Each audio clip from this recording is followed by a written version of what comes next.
I never thought I'd be the kind of man who disappears from his own family's memories. But here I am, staring at that framed picture on the mantel, the one from last Christmas, where I should have been standing right beside my wife and children. My heart clenched the first time I noticed it. At first, I told myself it was a mistake, maybe a bad crop or some editing slip. But deep down, I knew better. There's something hollow in the pit of your stomach when you realize you've been deliberately cut out, not just from a photograph, but from the life you helped build.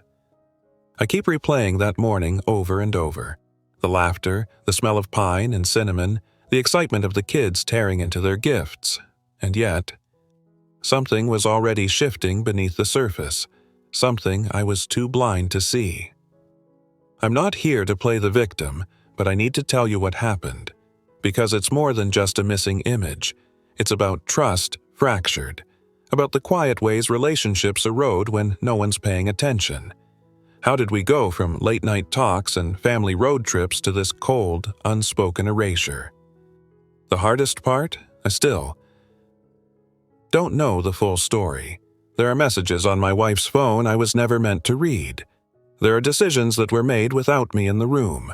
And now, I'm left holding questions that no one seems willing to answer.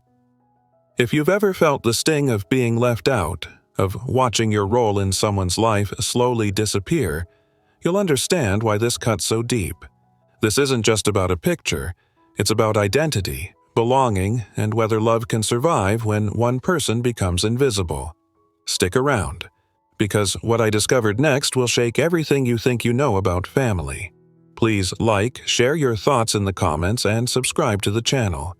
Your support means the world as I navigate this painful, messy journey. And maybe, just maybe, find a way back into the frame. I stand in the living room, my eyes fixed on the mantelpiece, heart pounding in my chest. There, in the center, sits the framed family photo. Last Christmas, I remember it well. The kids in their matching pajamas, my wife's soft smile, the twinkle lights in the background.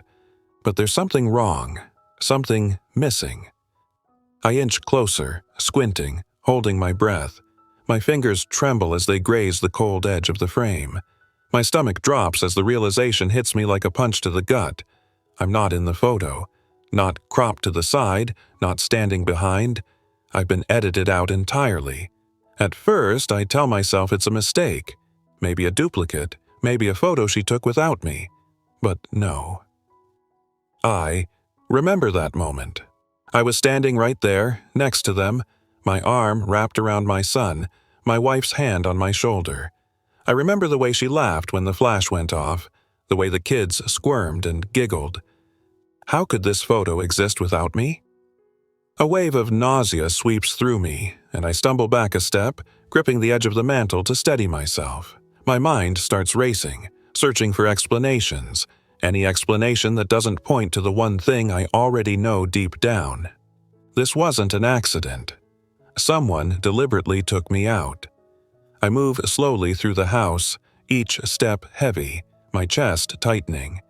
I run my fingers over the toys scattered on the floor, the crayon drawings taped to the fridge, the souvenirs from family trips lined up on the shelves, each one a marker of a life I helped build. And yet, now, they feel like relics from a story I no longer belong to. I sink onto the couch, head in my hands.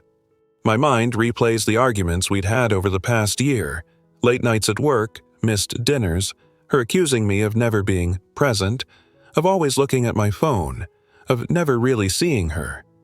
I'd dismissed them at the time, thought they were just passing frustrations, but maybe they were the start of something bigger, something I was too blind or too proud to see. The house is quiet now, too quiet. I can almost hear the echo of my own voice in the empty rooms, calling out, laughing, arguing, apologizing. How long have I been a ghost here?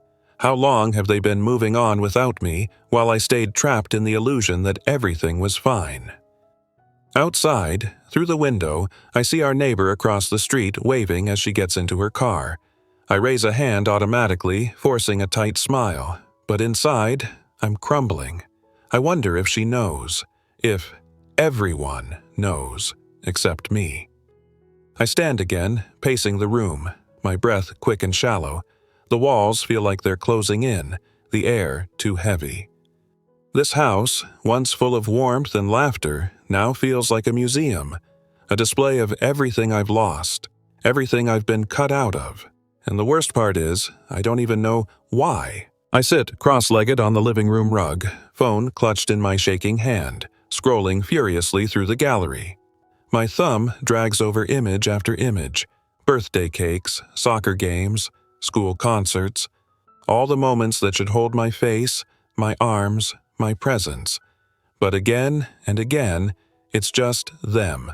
My wife smiling wide, the kids with chocolate-smeared grins, their little arms looped around each other. No sign of me.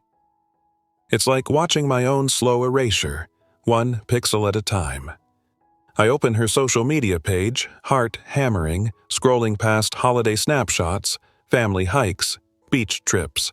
Post after post, caption after caption, and yet, I'm not there. I was there. I know I was, but somehow I've been cropped or skipped, as if I were holding the camera, always just outside the frame. A punch lands low in my gut.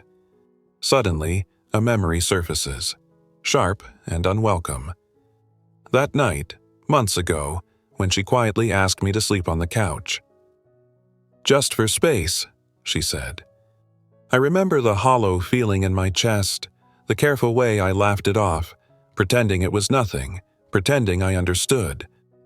I told myself it was temporary, just a rough patch, but now, looking back, I see the truth.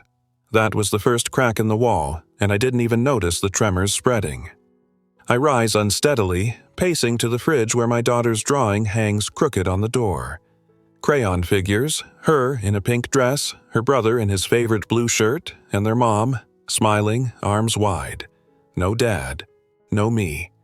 I press my forehead to the cold fridge door, closing my eyes, willing the tightness in my chest to ease. I pull out my phone again and call her. She's at work, I know, but I need to hear her voice. 1 ring, 2, 3, voicemail. I hang up, feeling foolish, feeling desperate. I wander back into the living room, sinking onto the couch. My voice is barely a whisper when it comes out.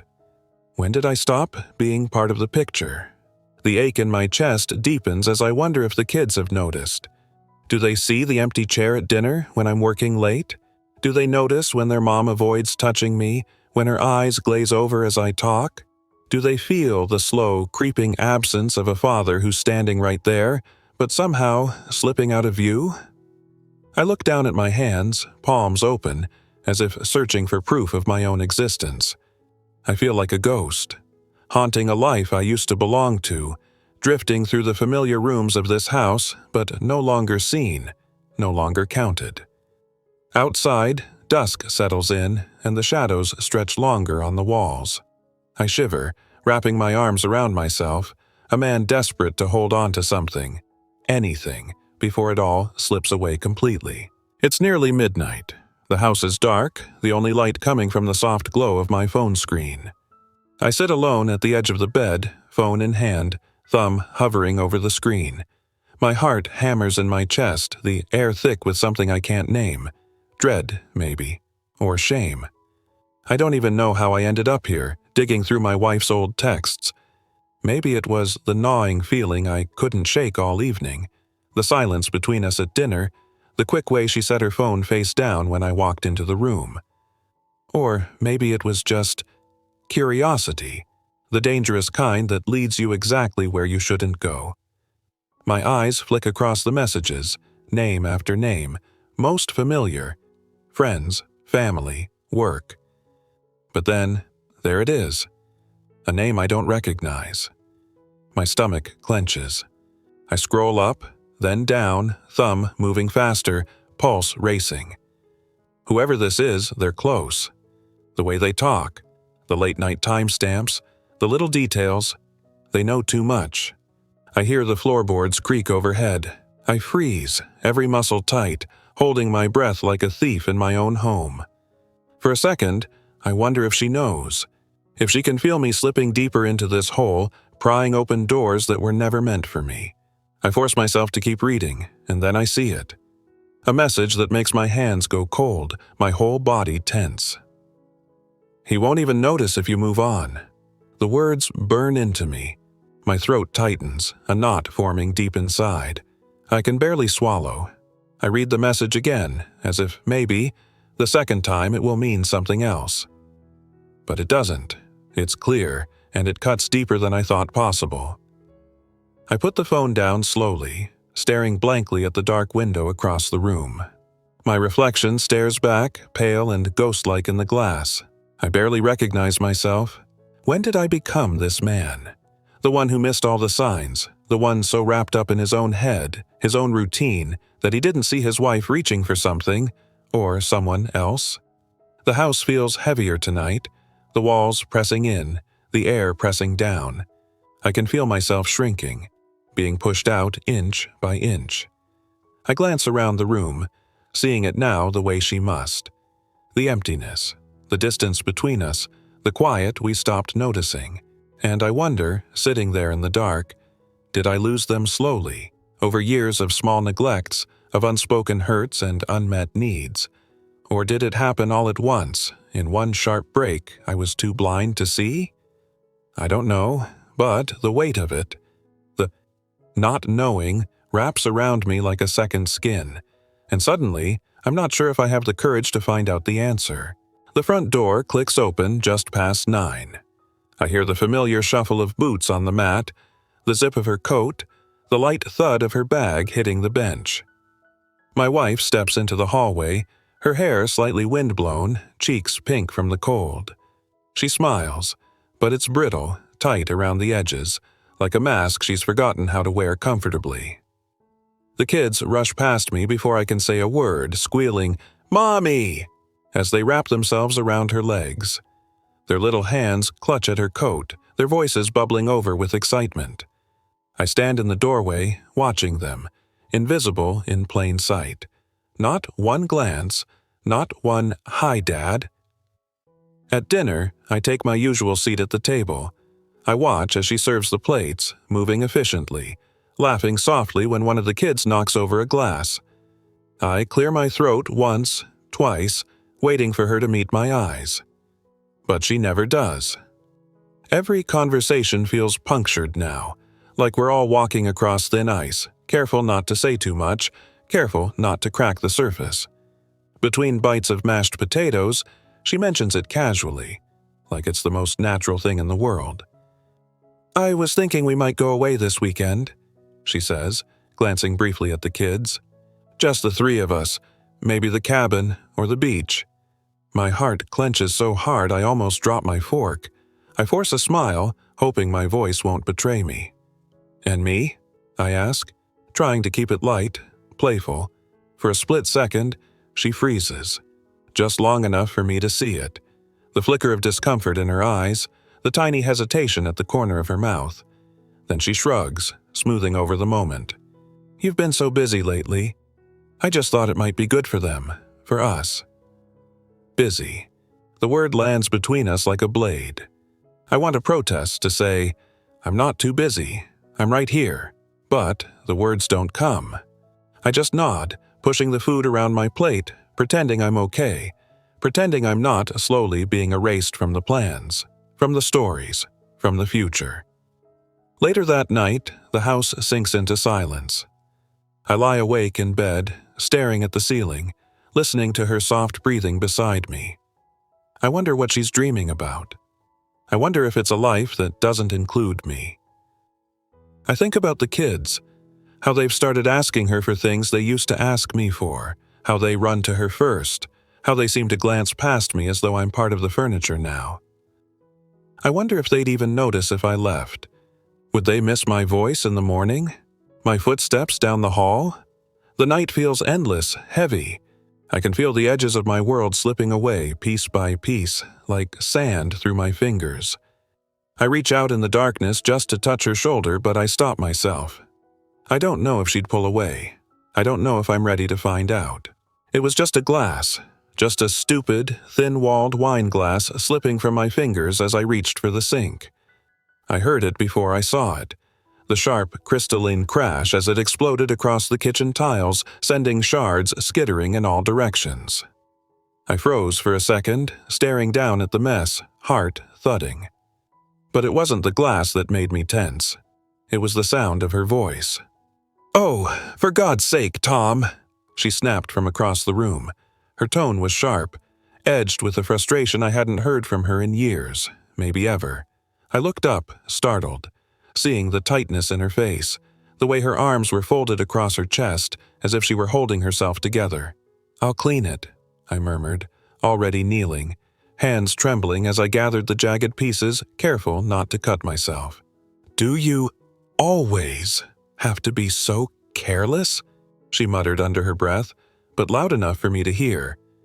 Something in me cracked then, not loudly, not in a way anyone could see, but quietly, like old plaster giving way behind a wall. I crouched there on the cold floor, pieces of broken glass in my palm, feeling exactly like what I was holding. Shattered, sharp-edged, scattered across a space that once felt safe. She let out a heavy sigh, her shoulders slumping as if the weight of the room had finally settled on her. I need space, Tom," she said quietly. "I need to figure things out." I looked up at her, eyes stinging, mouth dry.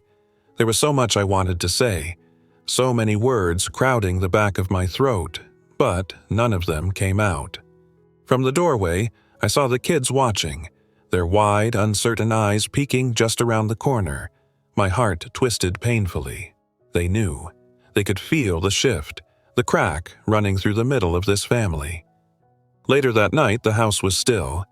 I sat alone on the edge of the bed, staring down at my hands, feeling the sting of invisible cuts. I could still hear her words echoing. I need space.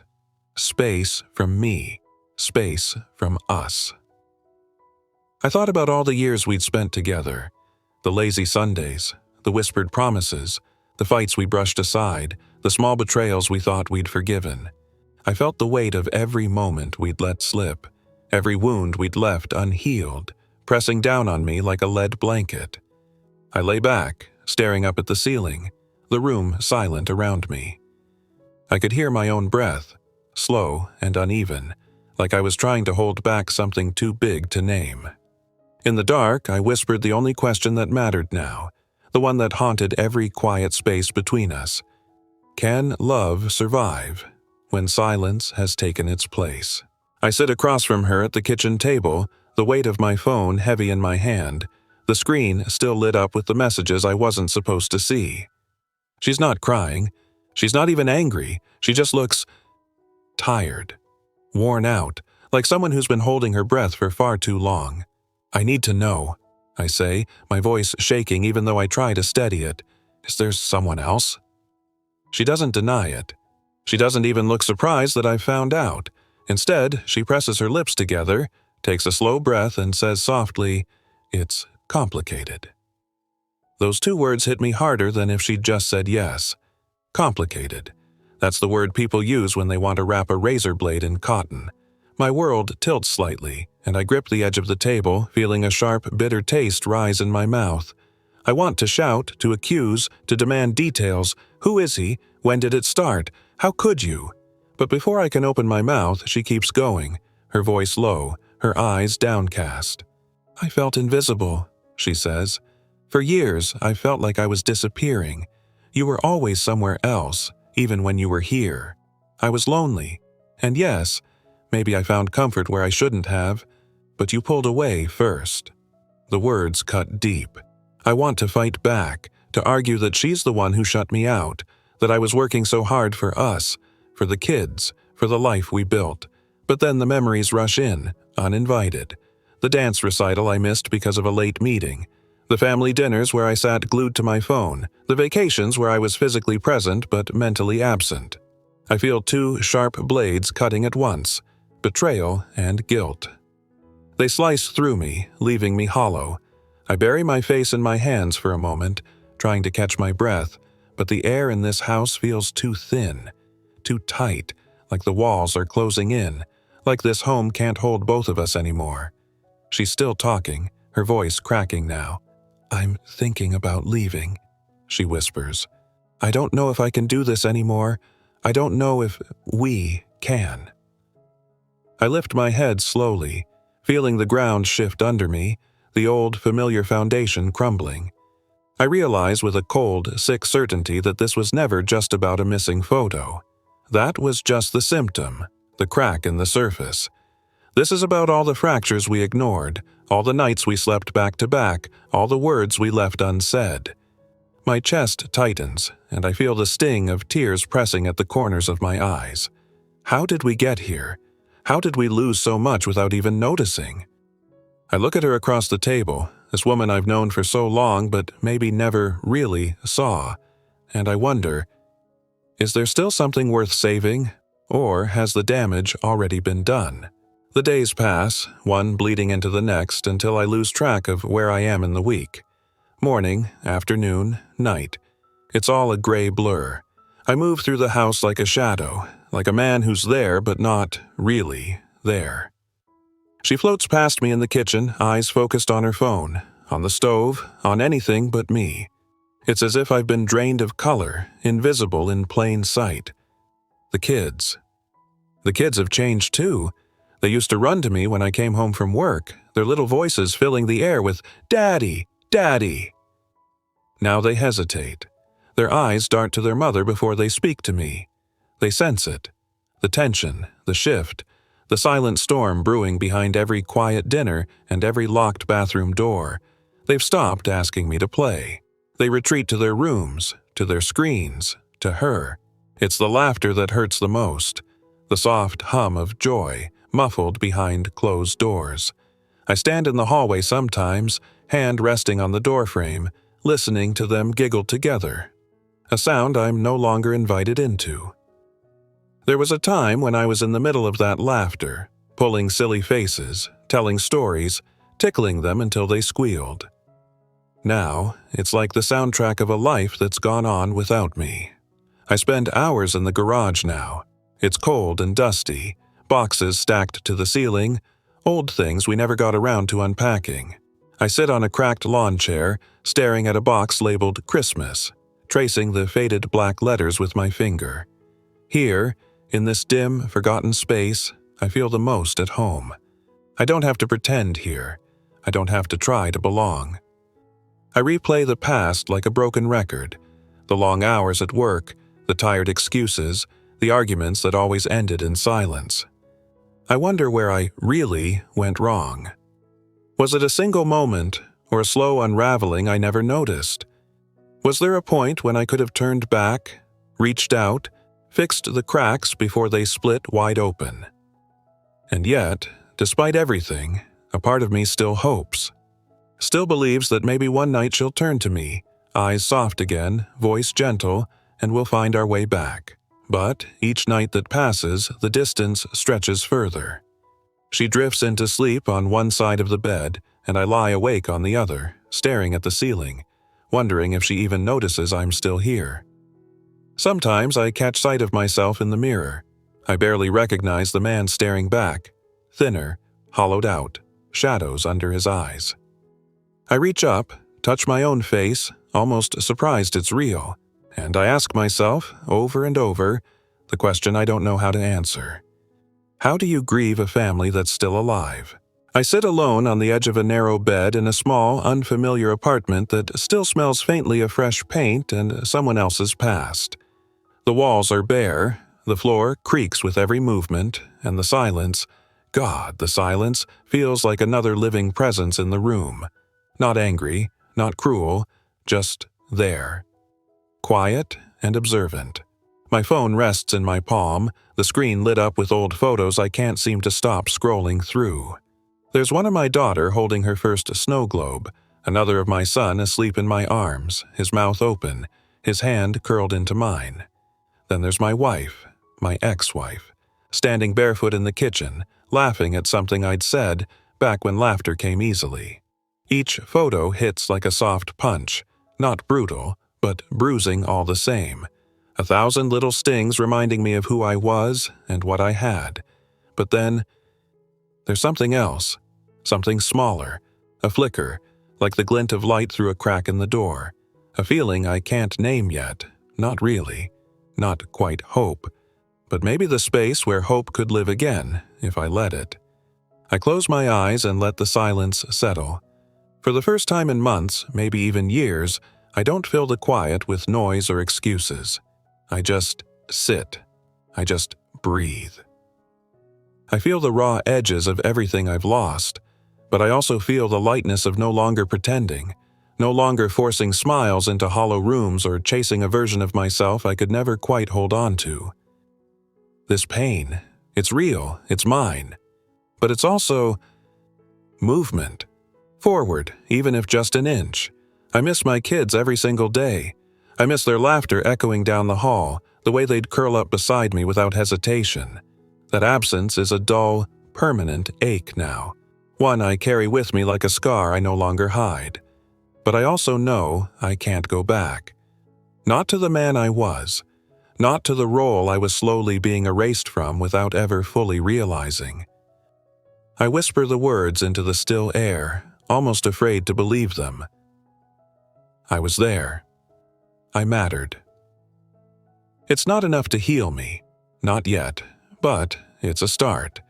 Outside the window, the city hums faintly. Traffic, footsteps, a distant siren. Life continuing without me, or maybe inviting me back in. The world stretches wide beyond the glass, vast and uncertain and terrifying, but also open. And for the first time in a long time, I feel the faintest tug toward it. A small pull that says maybe there's something else out there, something beyond the frame I was once so desperate to stay inside. Thank you for sitting with me through all of this. If any part of this story echoed something inside you, if you've ever felt erased or unseen, please leave a comment, and subscribe. Your voice, your presence, it matters, just like mine still does.